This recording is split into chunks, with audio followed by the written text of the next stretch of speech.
Market में बहुत सारे बिल्डर्स हैं। एवरी बिल्डर वांट्स कि उनकी सेल्स अच्छी, इन्वेंट्री जल्दी निकल जाए, सेल्स के नंबर जल्दी अचीव हो जाएं। बट वो 10 पॉइंट्स बहुत इंपॉर्टेंट हैं जिनके बेसिस पे मैं ये डिसाइड करता हूँ कि इन बिल्डर्स के साथ काम करना है या नहीं। और ये 10 पॉइंट आपके लिए भी है जिससे आप ये डिसाइड कर सकते हैं कि ये ब्रांड ट्रस्टवर्दी है या नहीं।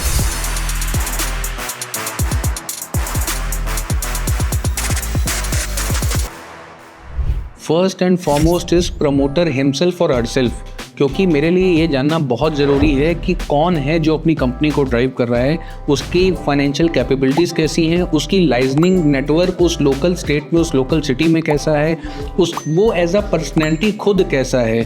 तो ये सारी चीज़ों को जब आप बार बार मिलते हो, आप फॉर्मल इनफॉर्मल पार्टीज इवेंट्स में मिलते हो, तब आप वेरीफाई कर सकते हो। और तभी मैं ये कॉल लेता हूँ कि ये वो प्रमोटर है जो एक्चुअली अपने प्रोजेक्ट को, अपनी ब्रांड को लेके कितना सीरियस है। और ये मेरे लिए जानना बहुत इंपॉर्टेंट है, क्योंकि प्रमोटर के साथ पर्सनैलिटी कुछ इश्यूज हैं तो वो सारी चीजें नीचे प्रोजेक्ट तक ट्रैवल करती हैं और वो कहीं ना कहीं प्रोजेक्ट के कंप्लीशन में, क्वालिटी में हैम्पर करती हैं। Second very important is track record and position delivery.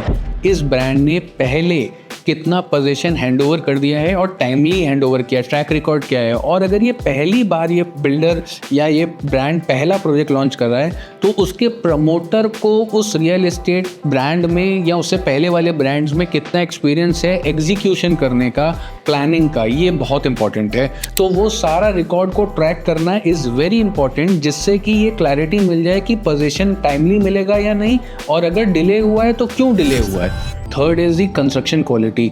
Construction quality सिर्फ और सिर्फ ब्रोशर्स पे देख के वेरीफाई नहीं करनी होती है, एक्चुअली साइट्स पे जाना होता है, पास्ट प्रोजेक्ट्स की कंस्ट्रक्शन क्वालिटी को वेरीफाई करना होता है और बहुत इनफॉर्मल तरीके से टेक्निकल टीम या टेक्निकल स्टाफ से बात करनी होती है, कुछ ऐसी जानकारी निकालनी होती है जो कस्टमर तक या सेल्स टीम तक यूजुअली नहीं पहुंच पाती।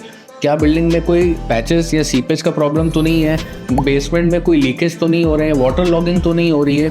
ये सारी चीज़ों को प्रैक्टिकली जाके जब आप वेरीफाई करते हो तब पता चलता है कि कंस्ट्रक्शन क्वालिटी कितनी अच्छी डिलीवर हुई है और ब्रांड इसको लेके कितना ज़्यादा पर्टिकुलर है। Fourth very important, financial backing या फाइनेंशियल लिटरेसी। उस प्रमोटर को वर्किंग कैपिटल, प्रॉफिट्स, फंड का रोटेशन, ये सारी एक्सरसाइज, ये सारी चीज़ करनी आती है या नहीं। बहुत सी बार क्या होता है, एक रनिंग प्रोजेक्ट में कभी कभी कलेक्शन बहुत ज़्यादा आ जाता है तो वो पैसा कहीं डाइवर्ट तो नहीं हो रहा है किसी भी तरीके से, या जब सेल डाउन होंगी तो ये फंड को किस तरीके से यूज़ करना है। बहुत इंपॉर्टेंट है जब एक अंडर कंस्ट्रक्शन प्रोजेक्ट में जाते हैं तो किस टाइम स्टील का ऑर्डर होना है, किस टाइम सीमेंट का, किस टाइम एल्यूमिनियम का, किस टाइम पे लैंडस्केपिंग के लिए पेड़ पौधों का, इसका पूरा मैनेजमेंट बहुत दिमाग से आना चाहिए, क्योंकि कलेक्शन वेरी कर सकता है, क्योंकि सेल्स हमेशा स्टैग्नेंट नहीं रहती। तो फाइनेंशियल लिटरेसी उस बिल्डर की और फाइनेंशियल बैकिंग उस बिल्डर की, उस ब्रांड की, उस प्रमोटर की मेरे लिए बहुत ज़्यादा इंपॉर्टेंट है। Fifth is financing pattern. ये भी बहुत इंपॉर्टेंट है समझना कि ऐसा तो नहीं है कि Ponzi scheme supreme court declare कर चुका है लेकिन ब्रांड अभी भी AR पे अपने प्रोजेक्ट को सेल करना चाहता है। किस तरीके से फंड उठा रहा है, एक्चुअली उसकी बैंक क्रेडिबिलिटी क्या है, बैंक से क्या लोन लिए हैं, क्या ऐसी प्रोफाइल है कि लोन मिलेंगे। सारे ही प्रोजेक्ट्स JV बेस्ड होते हैं या कुछ प्रोजेक्ट्स में लैंड भी खरीदता है बिल्डर, मतलब उसका खुद स्किन इन द गेम कितना है। ये सारे पॉइंट समझना बहुत इंपॉर्टेंट है, तभी ये समझ में आता है कि अगर बीच में मार्केट थोड़ा सा स्लो डाउन हुआ तो ऐसा तो नहीं कि कंस्ट्रक्शन पूरी तरीके से रुक जाएगा या लोगों का पैसा कहीं फंस तो नहीं जाएगा। ये बहुत इंपॉर्टेंट है, बहुत सारे लोग इसको नहीं जज कर पाते।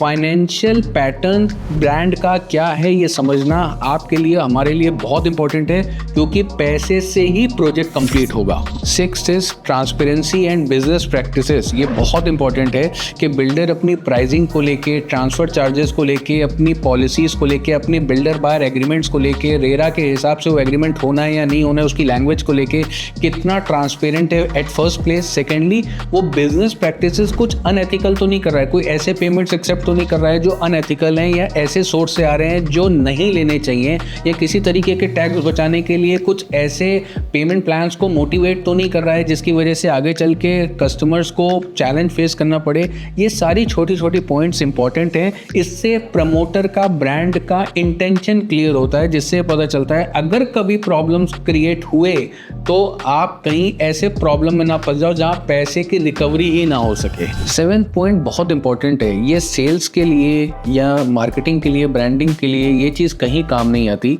वो है प्रमोटर या ब्रांड पर्टिकुलरली लीगल कॉम्प्लायंस कितना ज़्यादा एडहेयर है, कितना ज़्यादा चाहता है वो अपने पूरे सिस्टम को लीगली रन करना, सारी रेगुलेशंस को फॉलो करते हैं या नहीं करते हैं। फिर कमिंग टू द प्रोजेक्ट, कभी ऐसा तो नहीं हुआ कि बिना रेरा के प्रोजेक्ट को कंप्लीट करने का सोचा, बिना कंप्लीशन सर्टिफिकेट के रजिस्ट्री करने का सोचा, बिकॉज ये छोटी छोटी चीज़ें बिल्डर के प्रोजेक्ट डिलीवरी में, उस ब्रांड के ऑपरेशंस में हम लोगों को ये फील करा देती है कि ये ब्रांड ऐसा है जिसके साथ आप लंबा काम कर सकते हो, कस्टमर नहीं फंसेगा। और इससे एक बात बहुत क्लियरली हम लोगों को डिफाइन हो जाती है कि अगर कभी इनको मौका मिला बच के निकलने का, तो ऐसा तो नहीं कि शॉर्टकट लेंगे। ये जो लीगल कॉम्प्लायंस है जो सब तक नहीं पहुंचते, ये बहुत इंपॉर्टेंट है मेरे लिए वेरीफाई करना, क्योंकि लोगों का बहुत हार्ड एंड मनी इन्वेस्ट हो रहा है, बहुत हार्ड एंड कमाई है जो जा रही है। तो मुझे शॉर्टकट्स बिल्कुल पसंद नहीं है। Very important, Google reviews, social media reviews, customer का एक्चुअली एक्सपीरियंस क्या है,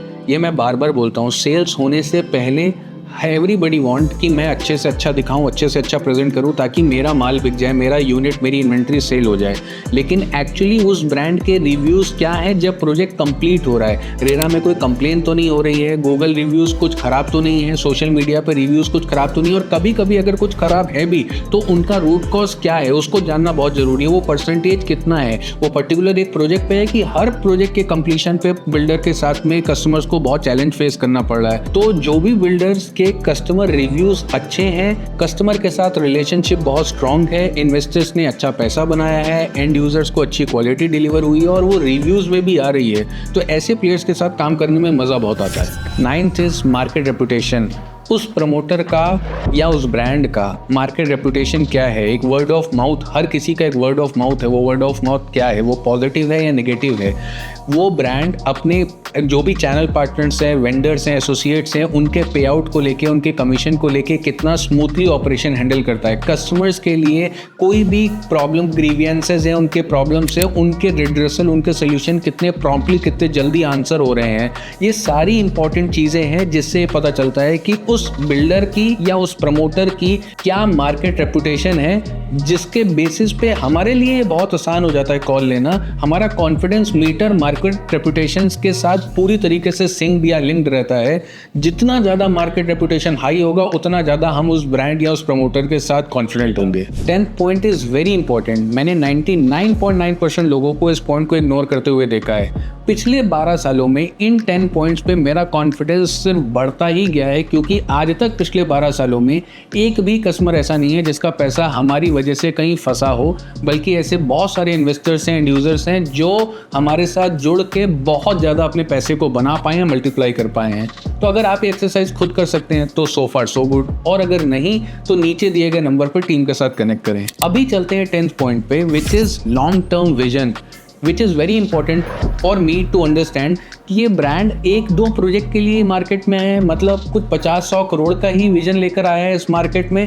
तो हो सकता है उसकी डिलीवरीज, उसकी इंटेंशन विद टाइम चेंज हो जाए, या ये प्लेयर ऐसा है जो अगले 25-30 साल के लिए इस मार्केट में है और अपने फुटप्रिंट्स को इंडिया लेवल पे, स्टेट लेवल पे ग्रो करना चाहता है। अगर ऐसा होगा तो वो बिल्डर, उस प्रमोटर को इस बात से बहुत ज़्यादा फ़र्क पड़ेगा कि उसकी ब्रांड वैल्यू कितनी ज़्यादा ग्रो कर रही है, कस्टमर सेटिस्फाइड हैं या नहीं सेटिस्फाइड हैं। और ये मेरे लिए समझना बहुत इंपॉर्टेंट है, क्योंकि हम जब भी कोई अंडर कंस्ट्रक्शन प्रोजेक्ट लेते हैं तो उसमें टाइमलाइंस, हम सपना बेच रहे हैं, वो सपना जब तक रियलिटी में रिजल्ट आएगा सामने, तब तक ऐसा तो नहीं कि कस्टमर्स के साथ कुछ चीटिंग या कुछ ऐसी चीज़ें हो जाएं जो उनके लिए गलत हो, जहां उनका पैसा फंस जाए। So long term vision for me is very important. ये 25, 30, 50 साल की कहानी जिस बिल्डर की है उसी के साथ टीम अमन चावला एसोसिएटेड है।